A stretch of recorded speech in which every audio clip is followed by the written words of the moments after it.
Je vous le disais en titre, le parrainage des candidatures à la présidentielle démarrera le 1er juillet prochain et s'achèvera le 26 août. Un système de parrainage qui fait grand bruit dans le milieu politique ivoirien et même au-delà.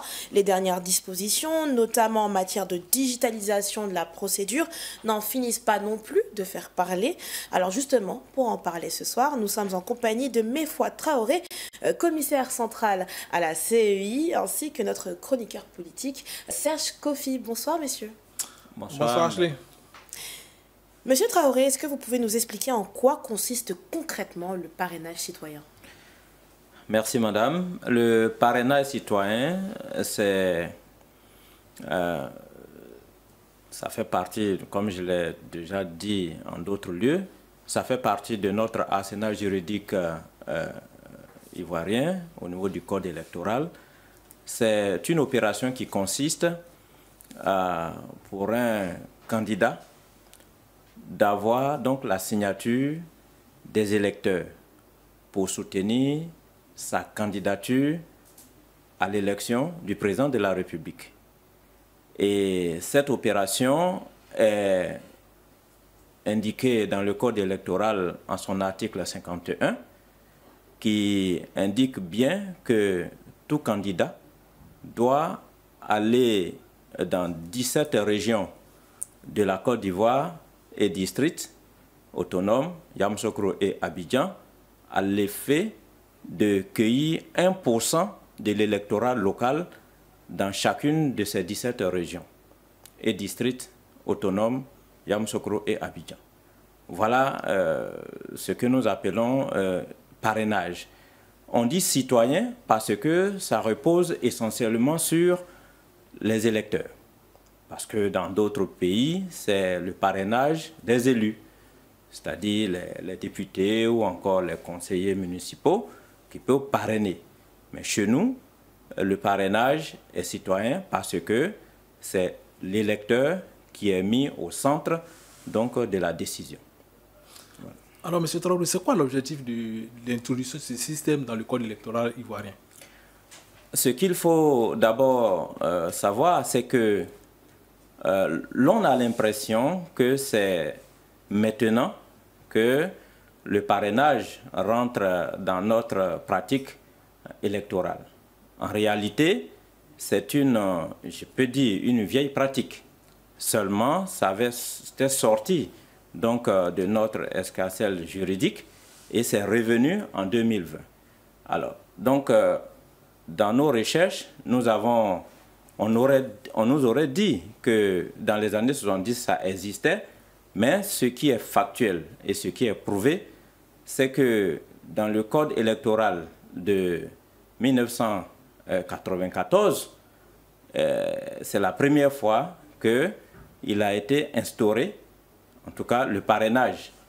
Et chaque candidat devait en ce moment collecter 500 parrainages par région. Et à l'époque, nous avions 10 régions économiques en Côte d'Ivoire.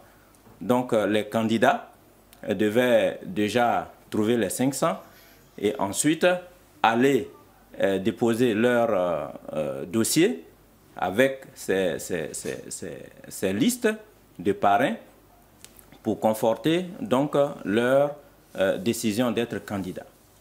Et je peux vous assurer qu'à cette époque déjà, en 1995, donc à l'élection de 1995, il y avait 6 candidats.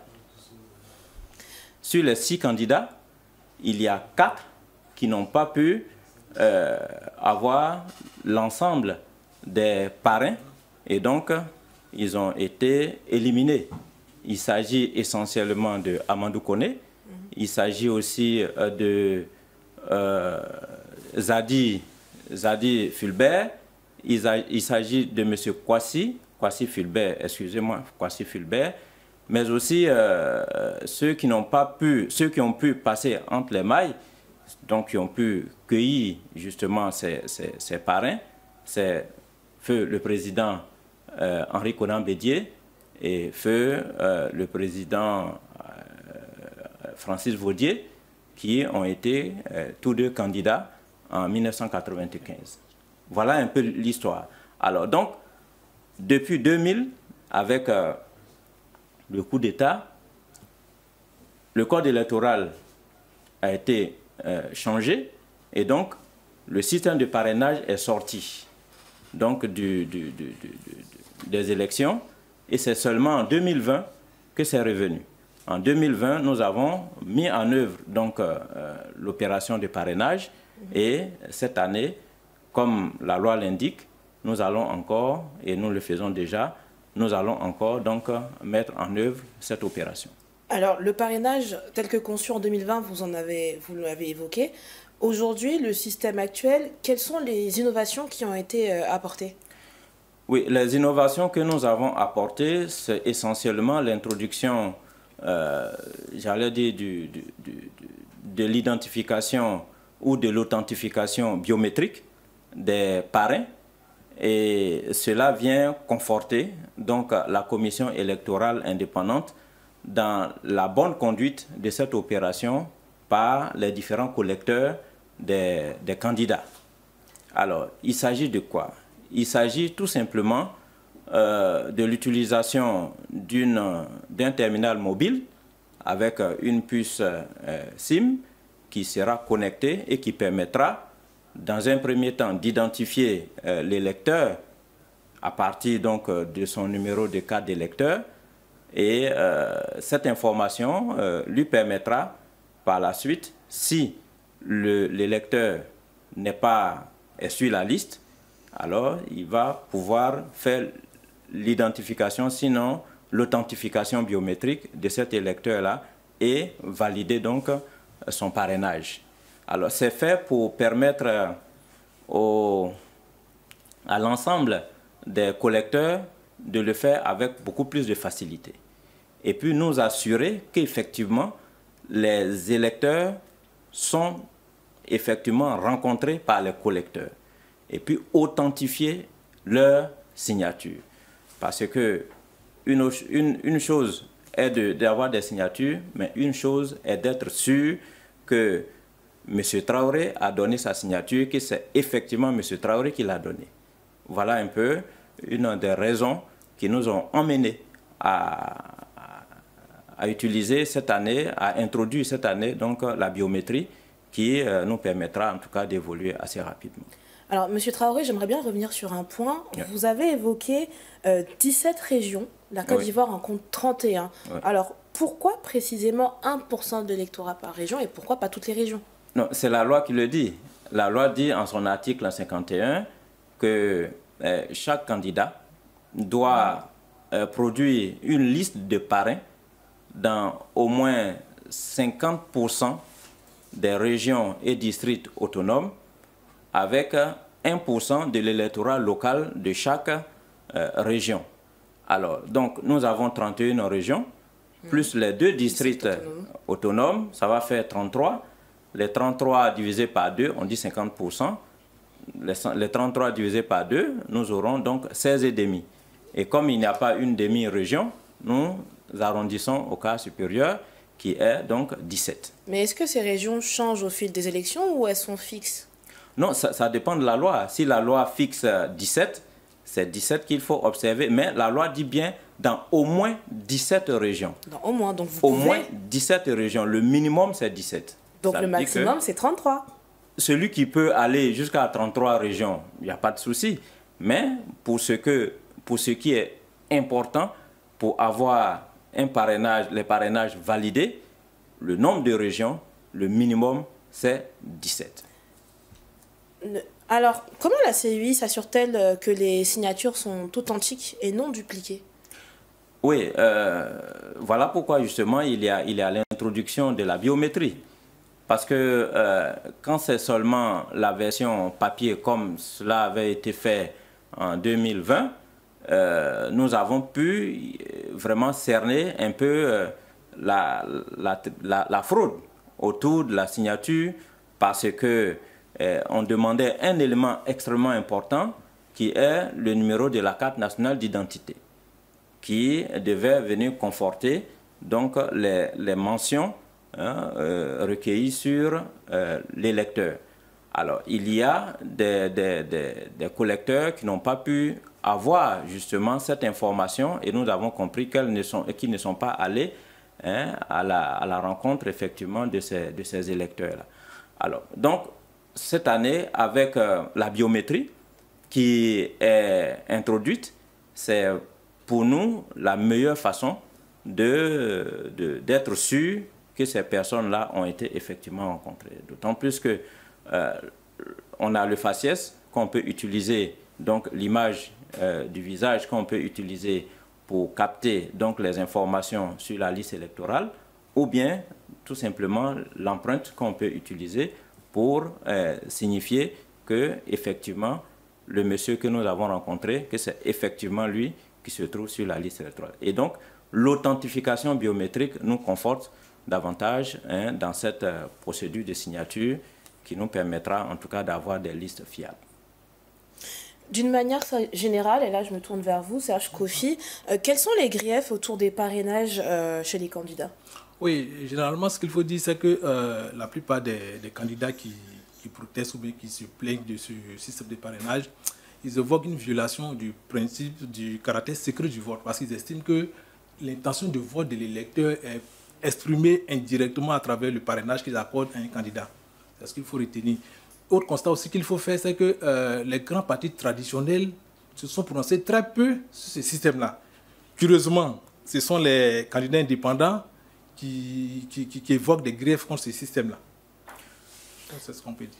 Est-ce que le parrainage n'est pas au final un exercice de pré-vote, c'est-à-dire un exercice pour influencer le vote avant terme plutôt, comme l'ont souligné certains candidats?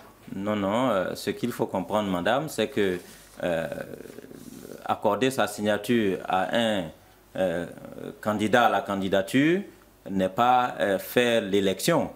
Voilà, on peut accorder donc sa signature à une personne qui veut être candidate sans toutefois voter pour cette personne, pour ce candidat, le jour des élections. Parce que le jour des élections, ce qu'on appelle le secret du vote est là. Et vous savez que quand on se retrouve dans un bureau de vote, il y a ce qu'on appelle l'isoloir. Et l'isoloir est l'instrument, le dispositif qui permet donc à l'électeur, en âme et conscience, de faire son choix sans aucune influence extérieure. Et il fait son choix sans qu'on ne lui dise « va à gauche » ou « va à droite », « choisis X » ou « choisis Y ». C'est lui seul. Alors, le parrainage, c'est tout autre. C'est en réalité une personne qui vient, qui se présente et qui veut vous apporter, lui, ses solutions. Lui, ses solutions aux problèmes de la Côte d'Ivoire. Et en ce moment-là, il demande votre soutien. Et ce soutien peut être accordé justement à celui qui vient demander justement ce soutien-là, cette caution. Et ce n'est pas une élection avant l'élection, c'est juste la pratique pour soutenir donc notre démocratie aussi, renforcer nos bases démocratiques, permettre donc à chacun d'aller à l'assaut justement de ces électeurs pour leur permettre donc d'être candidat. Ce que je peux ajouter, quand on regarde le système, nous voyons bien que l'électeur est au début, c'est-à-dire déjà, on veut être candidat, on sollicite l'électeur. Il donne sa caution et par la suite, il va écouter ce candidat-là dont il a soutenu la candidature, la volonté d'être candidat, il soutient cela et puis le jour, donc pendant la campagne électorale, il écoute ce que ce candidat a à offrir. Et puis, le jour du vote, il fait son choix en fonction de ce que les différents candidats auront présenté. Vous voyez qu'entre la période du parrainage et le jour du vote, il y a ce qu'on appelle non seulement une longue période de préparation, mais aussi et surtout la présentation du programme.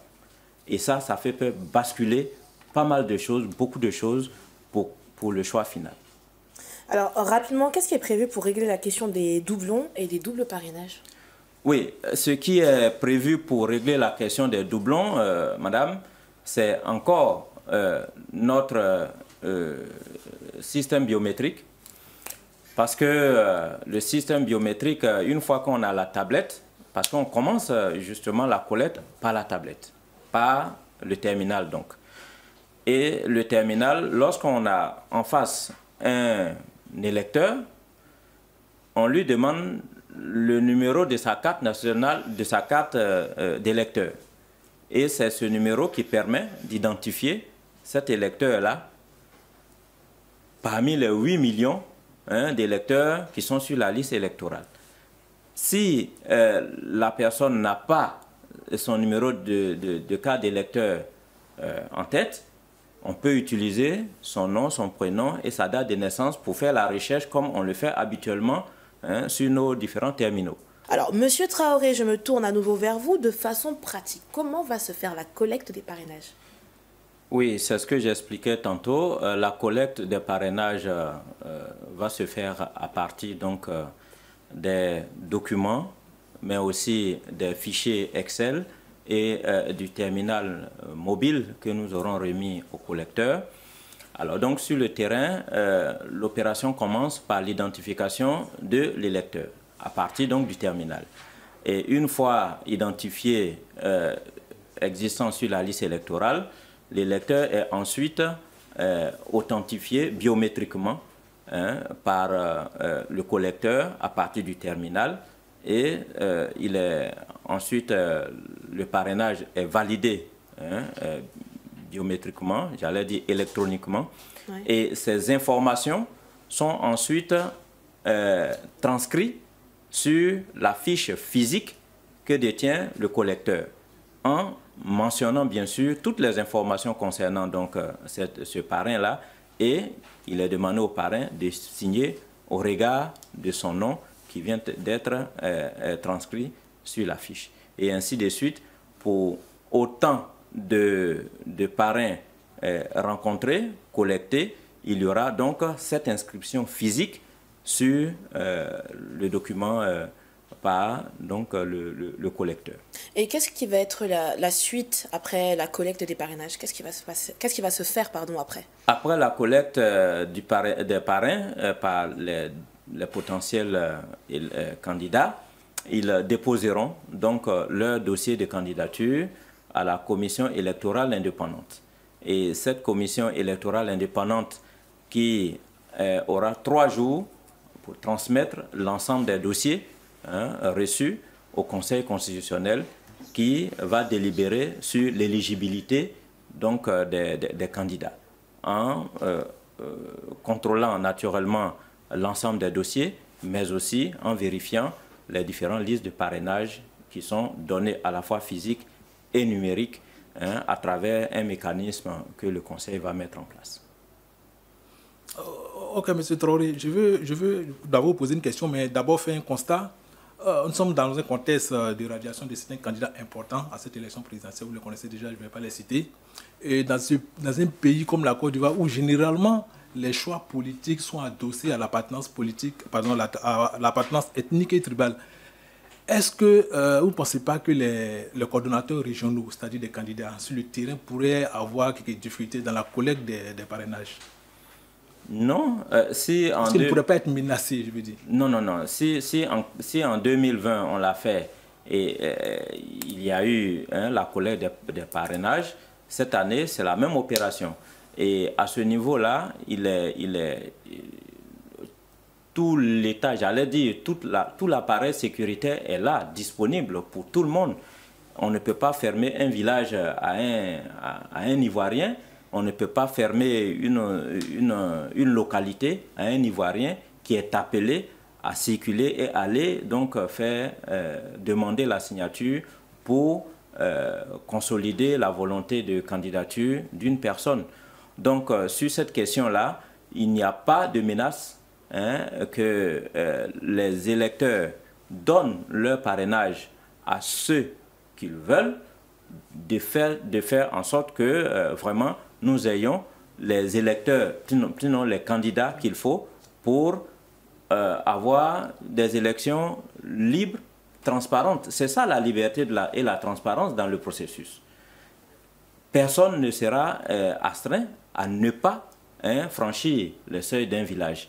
Et si cela est fait, naturellement, les dispositions sécuritaires qui sont prises à l'intérieur du pays avec les préfets, la sécurité, la gendarmerie, ben, il y aura sûrement des dispositions qui seront prises pour que chacun puisse circuler convenablement et que la paix puisse régner dans cette opération de collecte. Mais je rebondis sur la question de Serge Kofi.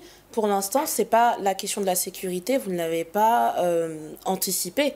C'est sur le tas que vous allez voir ou c'est une question qui est pour l'instant dans votre programmation? Non, pour ce qui est de la sécurité, chaque entité de l'État, pour ce qui concerne donc les activités, chaque entité de l'État joue son rôle. Par exemple, quand on fait la collecte des électeurs, ouais. Le ministère de la Justice a pour rôle de nous envoyer la liste des personnes condamnées pour qu'on les retire. De même que le ministère de l'Intérieur, en ce qui concerne l'état civil, nous envoie la liste des personnes décédées. Alors donc, en matière de sécurité, la sécurité, c'est l'action régalienne qui est remplie par l'ensemble des autorités sécuritaires. Donc, pour toute opération en Côte d'Ivoire, chaque entité de l'administration joue pleinement son rôle. Donc, sur cette question, nous n'avons pas, en tout cas, de difficulté à faire en sorte que la question sécuritaire puisse être préservée, que la paix puisse être préservée et que les activités se mènent convenablement comme il faut, sans toutefois porter atteinte à quelque liberté que ce soit. On vient de parler des collecteurs, mais comment la CEI accompagne-t-elle les candidats dans cette phase? Oui, pour ce qui est de cette opération, je l'ai tout à l'heure dit, la CEI va mettre à la disposition donc de chaque candidat un certain nombre d'éléments papier, c'est-à-dire, quand il dit papier, un certain nombre de documents qui sont téléchargés sur notre site, c'est-à-dire les fiches de collecte. Il y a les fichiers Excel pour la compilation de tous les parrains qui seront collectés en sous-préfecture, en département et en région. Il y aura enfin la mise à disposition de 100 kits biométriques pour chaque candidat qui se présentera à nous. Et puis, il faut ajouter à cela la formation que nous donnons justement à ces collecteurs. Il y a déjà eu les premières formations qui ont été données. Et nous allons continuer ainsi chaque semaine jusqu'à la dernière semaine. Chaque fois que un candidat se manifeste et qui nous envoie donc ses collecteurs, alors la commission se fera fort de leur donner donc la formation nécessaire. Même au niveau des régions, il y aura aussi cette formation donnée par nos collaborateurs au niveau régional et départemental. D'accord, mais ça c'est en amont. Sur le terrain, est-ce que la CEI accompagne les collecteurs, accompagne les candidats ou pas du tout? Oui, l'accompagnement, je ne comprends pas. Si c'est l'accompagnement au niveau de ce matériel-là, oui, mais les suivre dans leur action de collecte, si c'est les suivre dans leur action de collecte, non. Ce sont eux qui vont justement vers les électeurs pour solliciter leur signature. D'accord. Et comment vous garantissez la neutralité de la CEI durant cette période où les candidats sont quand même en pleine mobilisation? La neutralité de la CEI se voit déjà à travers tout ce que nous faisons, tout ce que nous déployons pour rassurer d'abord chaque citoyen, électeur. Ensuite, nous mettons à la disposition le même nombre de kits à la disposition de chaque candidat. Et puis, naturellement aussi, notre neutralité, c'est de faire expliquer comment le processus marche sans a priori, sans parti pris. Et nous attendons aussi les résultats le soir venu du 26 août pour donc déposer ces documents-là auprès du Conseil constitutionnel. En cas de contestation des parrainages, quelle est la procédure auprès du Conseil constitutionnel? Contestation, c'est trop dit. C'est plutôt lorsque le parrainage n'est pas atteint. Lorsque le parrainage n'est pas atteint, il est demandé au candidat de chercher le complément. Ben, on lui donne, le Conseil constitutionnel lui donne 48 heures pour le complément donc, de ses parrains, à l'effet de compléter la liste des parrains pour être éligible. Ultime question, Monsieur Traoré, quel message adressez-vous aux Ivoiriens, électeurs comme candidats potentiels qui nous suivent? Merci bien, madame. Ce que je voudrais dire à l'ensemble des électeurs, c'est de faire confiance à leur système électoral. Les dispositions qui sont inscrites dans le code électoral, c'est ce que nous appliquons. Nul n'est besoin de savoir que la commission électorale fonctionne sur la base des tests et des accords, ce qui a toujours été dit. Et donc, nous respectons ces dispositions-là et nous rassurons donc les électeurs que leur signature à un parrain, plutôt à un candidat, n'est pas le vote, ne les oblige pas à voter pour ce candidat-là. Aux candidats, nous leur disons que la commission électorale indépendante est vraiment à égale distance de tous ceux qui veulent être candidats et nous attendons tout simplement qu'ils se manifestent et qu'ils viennent participer au jeu de la démocratie et à la consolidation de la démocratie en Côte d'Ivoire. Merci, Monsieur Mefo Traoré, d'avoir répondu à nos questions. Je rappelle à nos téléspectateurs que vous êtes commissaire central à la CEI. Merci à vous également, Serge Kofi, notre chroniqueur politique, que nous retrouvons très bientôt sur cette info. Alors, et on chante nos vendredis avec ces mots, des mots qui sont choisis avec parcimonie et délicatesse, nous éclairant sur les faits de la vie. Vous l'aurez reconnu, il s'agit bien de Beckett. Bonsoir, Beckett. Bonsoir Ashley, bonsoir à tous.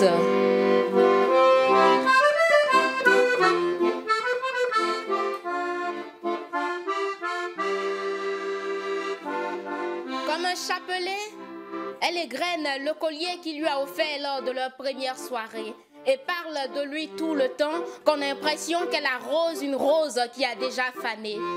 Elle dit que c'est un combattant souriant qui combat sans armes. Elle souligne avec tant d'emphase le rôle héroïque qu'il jouerait s'il était encore en vie, que bientôt on assimilera son Joseph au héros tombé au champ d'honneur. Elle.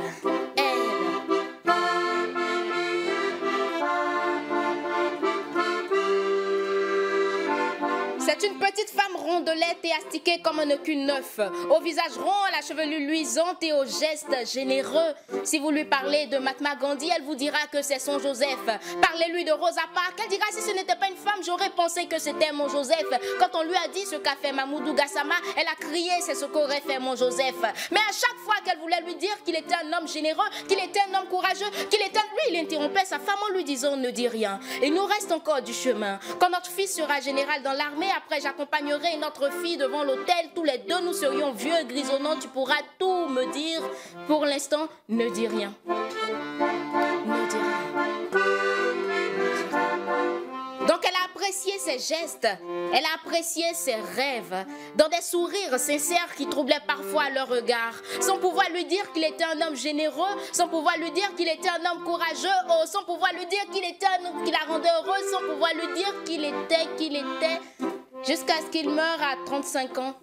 Son fils en avait 10 et sa fille 7 ans. Aujourd'hui, son fils qu'il voyait général dans l'armée est... Quant à sa fille, à travers les hommes qu'elle recherche, elle recherche son papa et sa femme. À chaque fois qu'elle nous parle de son mari Joseph, on a l'impression qu'elle est une cuisinière, mais qui ajoute un peu de sel à la mer. Donc nous, on continue. On lui parle de Mahatma Gandhi, elle se crie, c'est mon Joseph. On lui parle de Rosa Parks, elle dit, si ce n'était pas une femme, j'aurais pensé que c'était mon Joseph. On lui parle d'eux, et elle ramène tout à son Joseph. Demain est le futur. Ne dit-on pas que le futur est la seconde d'après? C'est que l'avenir, c'est aujourd'hui. Alors, laisse ceux qui t'aiment te dire ce que tu es, de peur qu'on va ramener à toi tout ce qu'on va voir quand tu ne seras plus là.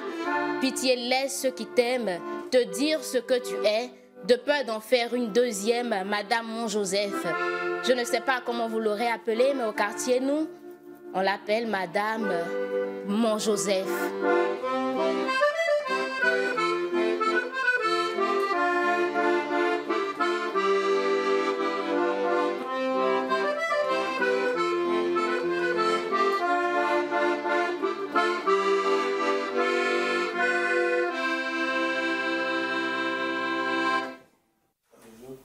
Merci Beckett pour ces mots. On se donne rendez-vous la semaine prochaine. Cette info le soir week-end, c'est pas fini. Après le travail de la semaine, place à la détente, ou du moins bientôt. Une détente qui peut être sportive, n'est-ce pas Raïma? Oui, très sportive d'ailleurs. Toi qui es notre chroniqueuse bien-être, est-ce que tu peux nous en dire plus? Oui, aujourd'hui nous parlerons d'un défi que beaucoup rencontrent, comment pratiquer une activité physique régulière quand on a une vie professionnelle très remplie, très chargée, on n'a pas le temps. Et pour nous aider à y voir clair, nous recevons Monet Béatrice Coco. Elle est responsable de salle de sport, elle est aussi professeure d'éducation physique et sportive et présidente de l'association ivoirienne de fitness. C'est cela. Oui, bienvenue. Bonjour, bonsoir. Bienvenue, bonsoir. Bonsoir, oui. Vous êtes en pleine forme, ça se voit. Bien sûr, toujours en forme, toujours prête à dégainer. J'ai beaucoup parlé d'activité physique. Oui. Pour vous, qu'est-ce qu'une activité physique? Ben, comme vous le savez, l'activité physique, c'est tout ce qu'on rencontre. C'est-à-dire la marche, aller monter aux escaliers, descendre, aller faire le vélo. Tout ça, c'est l'activité physique. C'est le plus simple. Maintenant, je vais expliquer un peu qu'est-ce que c'est que l'activité physique. Voilà. C'est tous les mouvements que l'on effectue, notamment dans des loisirs, et pour se déplacer d'un endroit à un autre, sur un lieu de travail, ou une tâche ménagère. Voilà, c'est tout. C'est aussi simple que ça. Voilà, c'est aussi simple que ça. Voilà. C'est tout. Dans ce qui veut dire qu'une personne qui ne va pas forcément dans une salle de gym, qui n'est pas forcément en plein fitness, mais qui marche pour aller à sa voiture, emprunter son baka ou encore son bus, pratique une activité Ouais, parce physique. qu'il bouge. Si tu bouges déjà, il y a quelque chose qui se passe dans ton corps. Ouais. Voilà. Justement, qu'est-ce qui va se passer dans le corps d'une personne qui est constamment en train de pratiquer une activité physique? Ben, au niveau des muscles, il va renforcer les muscles. Au niveau de ses os, des articulations, au niveau du système cardiovasculaire, son système immunitaire, tout ça, il renforce. Donc, c'est vraiment très important pour faire le sport. Ok, ça booste aussi l'énergie, ça augmente la vitalité, tout ça. Donc, je vous invite vraiment...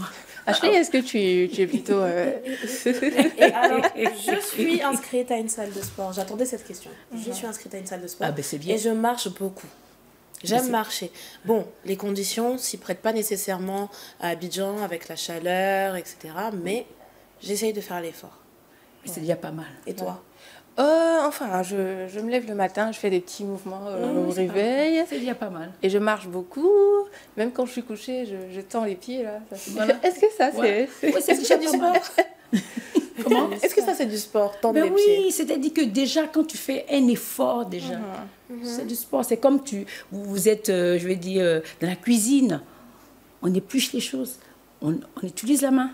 Ou bien, Oui. voilà. Voilà. On soulève l'eau. Tout ça, c'est l'effort. Donc, c'est une activité physique. D'accord. Voilà, l'activité, c'est ça. Mais faire aussi le jardin. Voilà.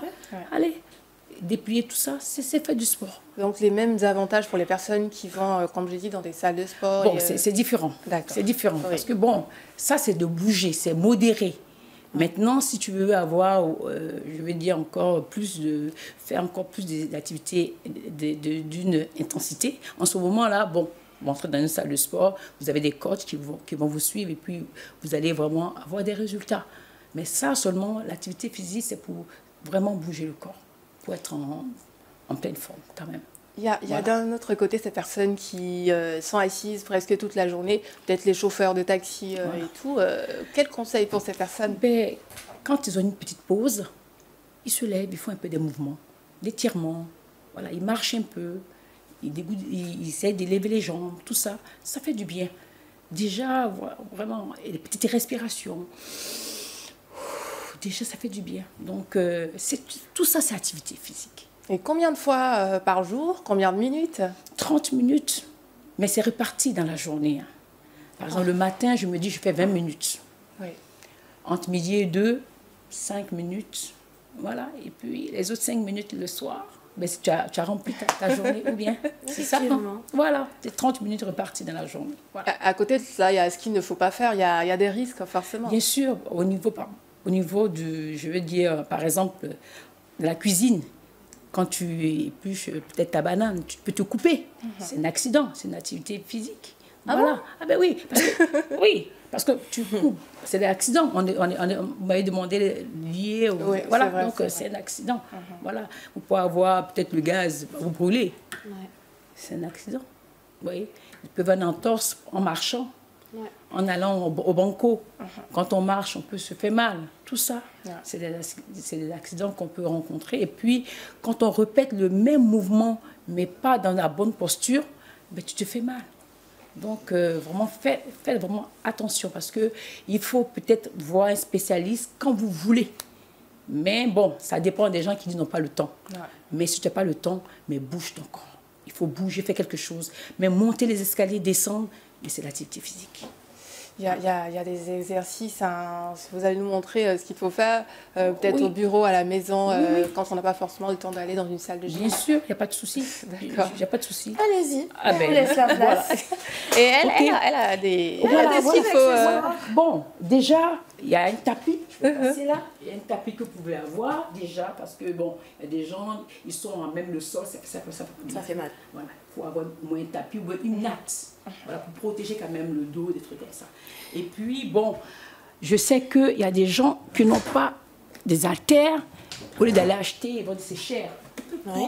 Voilà. Moi, je me suis apprêtée. Moi aussi, bon, la bière est un peu vide, mais ça passe. Ben déjà, les mouvements comme ça, on va essayer. Descends, voilà, je descends, je monte, ça renforce, voilà. Je peux faire, travailler la poitrine, travailler les deux. Je peux pas.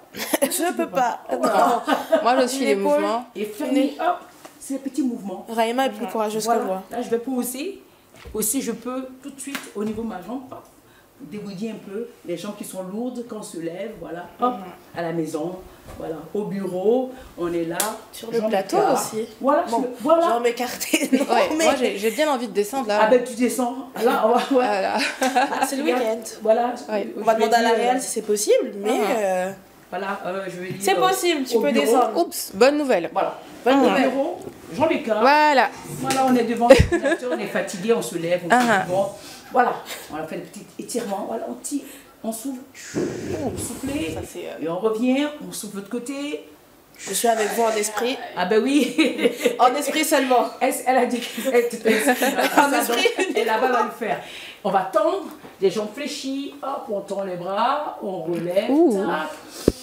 Toujours avec la respiration, on descend, ça fait du bien. Voilà. Des fois aussi, on peut danser. Tac, c'est la partie... voilà, pour se déstresser pour la journée. Voilà, tu vois, on fait beaucoup de choses. Voilà.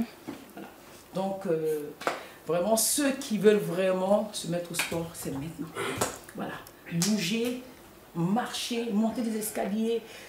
Au lieu de toujours dire à notre nounou de faire des choses, le samedi, c'est nous qui faisons tout. Samedi, on dort.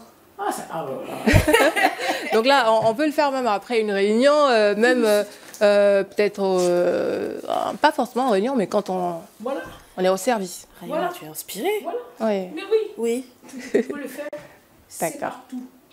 Quand tu bouges, tu te dis tu fais quelque chose. Quand tu penses à Béa, tu dis Béa m'a dit si je bouge, je fais une activité physique.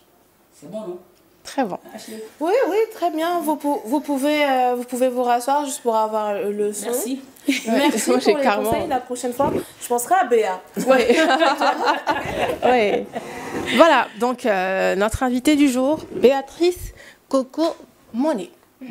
Merci Raïma pour ces bons conseils. Merci à vous, madame, pour ces conseils. Nous arrivons à la fin de cette édition de Cette Info le soir. Comme vous avez pu le remarquer, nous avons commencé avec un petit peu de retard. Toutes nos excuses. Merci d'avoir suivi ce journal. En attendant de retrouver Mam Gay dès lundi sur ce même plateau à la même heure.